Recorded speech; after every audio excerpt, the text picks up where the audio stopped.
New online safety rules come into force from today, which will require video sharing platforms to have effective age verification systems in place.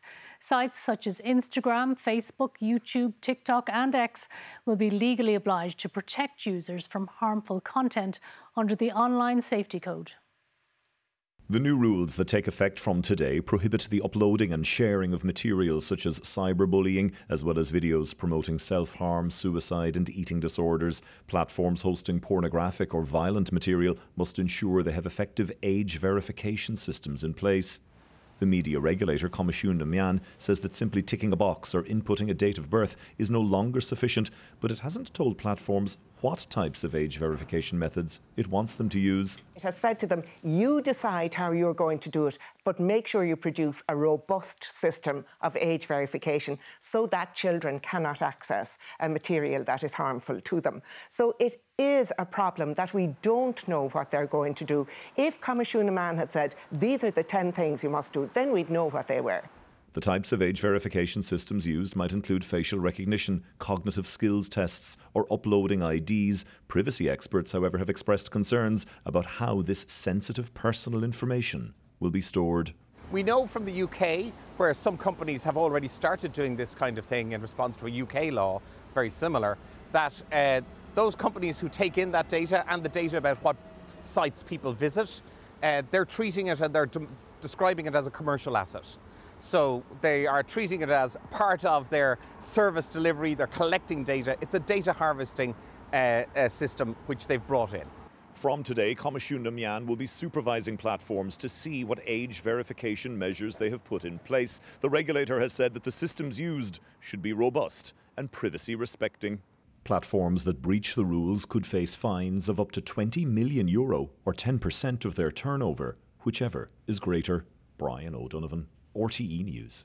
Well, staying with that story, we're joined from Cork by Professor Barry O'Sullivan, Director of the School of Computer Science in UCC, who has also worked on the Digital Age of Consent campaign. Good evening, Professor O'Sullivan. Thanks so much for joining us. First question, before we get into how and whether this will work, is it needed? Because I think there is evidence that children are accessing material that's not appropriate for their age. Oh, it's absolutely needed, and it's a great day, I think, for the protection of children online. It's not possible really just to rely on asking somebody how old they are. You know, if you're running the security of a door of a nightclub on the basis of just simply asking, you know, are you overage, that wouldn't really wash. It's really important that we have age verification for people online. Absolutely. Okay, because I see a survey by CyberSafe Kids showing that of 8 to 12-year-olds, 75% are on YouTube, 41% are on WhatsApp, 40% on Roblox, 36% on Snapchat, 33% on TikTok. So they really are active online, and the worry obviously is what they're saying. Yes, absolutely. That is the worry, and I guess while it is, you know, a great day for safety in terms of verifying the age of, well, requiring the age of the verification of the age of children, it's one half of the challenge, because the other half of the challenge is knowing, well, once you've verified their age, how do you make sure that what they're accessing then is actually age appropriate, and that's really challenging. OK, we'll get on to that in a minute, but just to stay with the age verification aspect of it first, are there ways of doing that appropriately? Because as you say, I mean, you can tick a box saying I'm over 18, but there's no way of proving that. Yeah, so here what's required is that there are robust and privacy-preserving mechanisms for verifying the age of users, particularly children. Now, there are a variety of techniques for doing that, but I suppose, first of all, the paper-based way of doing it, which I think will cause major concern to privacy advocates, including myself, are the use of passports and things like that. But there are other mechanisms. I think we're all used to verifying our identity using our phones for banking, for example, two-factor authentication. So I think the obvious way to start exploring this, you know, if you're a Meta or an X, is to look at using the device that the child uses to get online as the way of verifying how old they are. And so that way you really leak very, very little, if any, information about the user, apart from the fact that they are underage. But of course they're locked to that device, just like you and I are locked to a particular device when we access our bank accounts. But how would you use the device? So say it's a phone or a tablet or a PC. How would you use that device to prove the age of the user? So, for example, one can install an app, an age verifier, in the same way as many people are verifying their identity to their employers, for example, that I am the person who should access that email account or that company internet account, that this device, that this handset is the handset used by this particular person. And so when they use their local facial recognition to unlock their phone, for example, that locally held biometric is how they can verify that, yes, it is me, this is my phone, and now I should be able to access my service without any interruption at all. The fact that you're doing it through that particular handset is sufficient to identify you. Now, of course, how do you set that up? There are many ways in which you can set that up. So, for example, when the phone is bought to begin with, the date of birth of the person could be associated with the phone. Parents or guardians or others could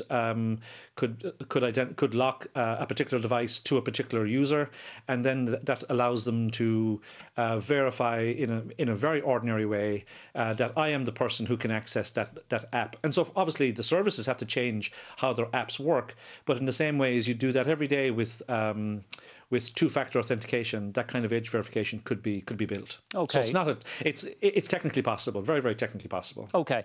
The other aspect, as you mentioned earlier, is the content that people are accessing. And there is a problem that, you know, the recommender algorithms aren't covered by this particular piece of legislation. Yeah. Yeah, so the regulation that's coming into play doesn't deal with recommender systems. Those will be regulated under the Digital Services Act. Now, viewers might wonder, well, what does that really mean? Well, the content that's served up to you when you use an online service, the fact that a news story or a particular item comes up on your feed, the software behind that, the algorithm behind that is a recommender system, and so obviously it's important that the way in which content is served to you is age appropriate or whatever. And so this particular regulation that's been introduced, that's coming into full effect today, doesn't address that, but those recommender systems are being dealt with separately under the European Union's Digital Services Act. So there is a separation of power there, which I think is fine. I think that's not a criticism of our online safety code. I think the online safety code is really going in the right direction. So I think it's a fantastic day and a great development. Okay, I suppose it would certainly be in the interest of the platforms to play ball with this, because fines of up to €20 million or 10% of turnover, whichever is higher, they need to be taken this seriously.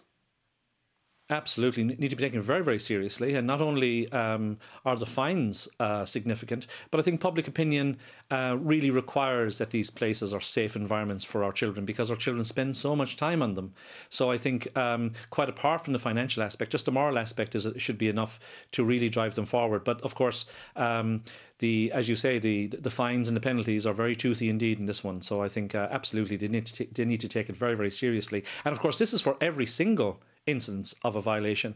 And if something happens, the thing about the internet is that if a harm is perpetrated on one child, it can very, very quickly, almost instantaneously, harm hundreds of thousands, if not millions of children simultaneously. And so these fines can multiply almost instantaneously. So we're talking about significant fines just for one breach. And of course, the harm can be felt by hundreds of thousands, if not millions of people simultaneously. So it really is something that they need to take seriously. OK, well, we shall no doubt come back to you to see how it's working out. Professor Barry O'Sullivan of UCC, thank you.